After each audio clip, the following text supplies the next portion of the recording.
आखिर क्यों? अयोध्या गोलीकांड के बाद अफसरों के बीवियों ने कमिश्नर को दौड़ा लिया। ये सच्चाई जानकर आपके भी रोंगटे खड़े हो जाएंगे। जी हां दोस्तों, 30 अक्टूबर 1990 को अयोध्या में जो हुआ, उससे औरतों ने जो चमत्कार किया, उसे देख पैरों तले जमीन खिसक जाएगी। क्या है इस घटना के पीछे की सच्चाई? क्या वो सच में उन औरतों ने कमिश्नर को दौड़ा लिया था? यह सच्चाई जानकर आपके भी होश उड़ जाएंगे। सच्चाई जानने से पहले अगर आप भी एक सच्चे राम भक्त हैं और प्रभु श्री राम जी को दिल से मानते हैं तो वीडियो को लाइक करें, और अगर राम मंदिर बनने से बेहद खुश हैं तो कमेंट बॉक्स में जय श्री राम अवश्य लिखें। भक्तों, इस वीडियो में हमने एक टास्क रखा है जिसमें आपके ऐसे 5 बेहतरीन कमेंट को अपने वीडियो में शामिल करेंगे जिसमें आपने प्रभु श्री राम जी के लिए ऐसी शानदार बातें लिखी हो जो दिल को छू जाए। उन 5 शानदार कमेंट को हम आपके नाम के साथ उन प्यारे कमेंट को शामिल करेंगे। आगे बढ़ने से पहले कि आप भूल न जाए, अगर आपने अभी तक हमारे चैनल एपीएस चमत्कार को सब्सक्राइब नहीं किया है तो कृपया सब्सक्राइब जरूर कर लें। तो चलिए आगे बढ़ते हैं। दोस्तों, वर्षों की तपस्या के बाद आज लोगों को उनका अपना राम मंदिर मिल गया है। अयोध्या में भव्य राम मंदिर बनने तक की यात्रा कतई आसान नहीं थी। राम जन्मभूमि पर मस्जिद के निर्माण से लेकर रामलला के भव्य राम मंदिर बनने तक लगभग 5 सदियां लग गई। लंबी लड़ाई के बाद आखिरकार आज रामलला अयोध्या में विराजमान हो ही गए। अयोध्या के राम मंदिर में प्रधानमंत्री नरेंद्र मोदी, उत्तर प्रदेश के मुख्यमंत्री योगी आदित्यनाथ, आरएसएस प्रमुख मोहन भागवत एवं अन्य गणमान्य अतिथियों की मौजूदगी में रामलला की प्रतिमा की प्राण प्रतिष्ठा की गई। इस ऐतिहासिक समारोह के भव्य आयोजन के लिए अयोध्या नगरी दुल्हन की तरह सज धज कर सजी हुई है। करोड़ों लोग टेलीविजन और ऑनलाइन मंचों पर इस कार्यक्रम का सीधा प्रसारण देख रहे थे, और जैसे ही प्राण प्रतिष्ठा का कार्यक्रम पूरा हुआ और रामलला की आंखों से पट्टी हटाई गई तो उनकी मनमोहक छवि देखकर सभी की आंखों में आंसू भर आए। ऐसा लग रहा था मानो राम राज्य आ चुका हो, सतयुग का प्रारंभ हो गया हो। दोस्तों, उन हजारों कारसेवकों का सपना अब सच हुआ है जिन्होंने 1990 और 92 में अपने जान की बाजी लगा दी। बात उस समय की है जब अयोध्या नगर डर, आशंका और अनिश्चितता में डूबी थी। चारों तरफ अर्धसैनिक बलों के बूट खनक रहे थे, सीमाएं सील थीं। तत्कालीन सीएम मुलायम सिंह यादव ने ऐलान कर रखा था कि अयोध्या में परिंदा भी पर नहीं मार सकता है। फिर भी कारसेवक वहां कुछ भी करके पहुंचने पर आमादा थे। वो भी किस कदर, और उसमें पुलिस के जवान भी कैसे उनकी छिपी मदद कर रहे थे, उसका एक किस्सा आपको सुनाते हैं। किस्सा सुनाने से पहले आपको बता दें कि अगर आप अयोध्या पर कोई सच्ची कहानी या घटना हमारे साथ शेयर करना चाहते हैं तो कमेंट बॉक्स में लिख दें, जिसे हम वीडियो के माध्यम से दुनिया के सामने प्रस्तुत करेंगे। चलिए आगे बढ़ते हैं। अयोध्या से पहले सोहावल पड़ता है। यहाँ राष्ट्रीय राजमार्ग मुलायम सरकार ने बंद कर रखा था। कारसेवक उधर से आ रहे थे तो पुलिस ने उन्हें रोका। कारसेवकों ने मिन्नतें की, धर्म कर्म का हवाला दिया, पर दरोगा जी टस से मस नहीं हुए और उन्होंने कहा, इस सड़क से कोई परिंदा भी नहीं जा सकता। सरकार का आदेश है, मैं उसका कड़ाई से पालन कर रहा हूँ। तभी दरोगा जी का रुख अचानक बदला। बोले, पर मैं सड़कों से उतरकर खेत में से जाने से तो मना नहीं कर रहा हूँ। अब कारसेवक समझ चुके थे। खैर, अयोध्या में दाखिल होते कारसेवकों को इसका जरा भी आभास नहीं था कि आगे क्या होने वाला है। सभी बड़े नेता अयोध्या पहुंचने से पहले गिरफ्तार कर लिए गए थे। अटल बिहारी वाजपेयी को लखनऊ हवाई अड्डे पर गिरफ्तार कर लिया गया। लाल कृष्ण आडवाणी पहले ही बिहार में गिरफ्तार हो चुके थे। कारसेवा आंदोलन के मुख्य किरदार अशोक सिंघल और श्रीशचंद्र दीक्षित पुलिस के हाथ नहीं चढ़े थे। गोपनीय ढंग से दोनों अयोध्या पहुंच ही गए। 29 अक्टूबर की रात 4 धाम मंदिर में कारसेवा की रणनीति बनी। तय हुआ, कारसेवकों के 3 जत्थे बनेंगे। एक का नेतृत्व अशोक सिंघल, दूसरे का श्रीशचंद्र दीक्षित और तीसरे का विनय कटियार करेंगे। 30 अक्टूबर को सब प्लान के मुताबिक शुरू हुआ। देखते देखते कारसेवकों और पुलिस में संघर्ष, लाठीचार्ज और गिरफ्तारियों का दौर शुरू हो गया। अशोक सिंघल भी लाठीचार्ज के शिकार हुए, गिरफ्तार कर लिए गए। मगर संघर्ष यही नहीं खत्म हुआ। कुछ साधु तो पुलिस की गाड़ी ही लेकर विवादित ढांचे के पास बैरिकेडिंग तोड़ते हुए गुंबद के करीब पहुंच गए। तोड़फोड़ भी शुरू कर दी। विवादित ढांचे को नुकसान पहुंचा।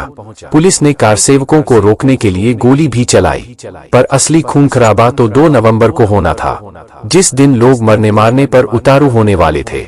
30 अक्टूबर को कारसेवा की कामयाबी से प्रशासन में खींच और हताशा तो पहले से ही थी। सुबह सुबह ही मणिराम दास छावनी, दिगंबर अखाड़े और सरयू की तरफ से कारसेवकों का हुजूम निकला। पुलिस ने तीनों तरफ से आती भीड़ को हनुमानगढ़ी चौराहे पर रोकने की कोशिश की। भीड़ नहीं मानी तो अंधाधुंध गोली चलने लगी। एसएसपी सुभाष जोशी का कहना था, गोली के अलावा हमारे पास कोई विकल्प नहीं था, नहीं तो कारसेवक हमें कुचल डालते और ढांचे को तोड़ देते। गोलीकांड के बाद अयोध्या की सड़कें, मंदिर और छावनियां कारसेवकों के खून से सन गईं। अर्धसैनिक बलों की अंधाधुंध फायरिंग से अनगिनत लोग मारे गए, ढेर सारे घायल भी हुए। इस फायरिंग के खिलाफ फैजाबाद के आम नागरिक सड़क पर उतर आए। देर रात कोई 1,500 लोगों ने कमिश्नर मधुकर गुप्ता की कोठी को घेर लिया। इनमें आगे आगे बच्चे और महिलाएं थीं। यह भीड़ कमिश्नर के घर में घुस गई। भीड़ पूछ रही थी, कारसेवकों पर गोली क्यों चलाई, उनका कसूर क्या था। बड़ी मिन्नतों के बाद कमिश्नर भीड़ को लौटने के लिए मना पाए। फैजाबाद में 3 नवंबर को तो भारी संख्या में महिलाओं ने कमिश्नर का आवास घेर लिया।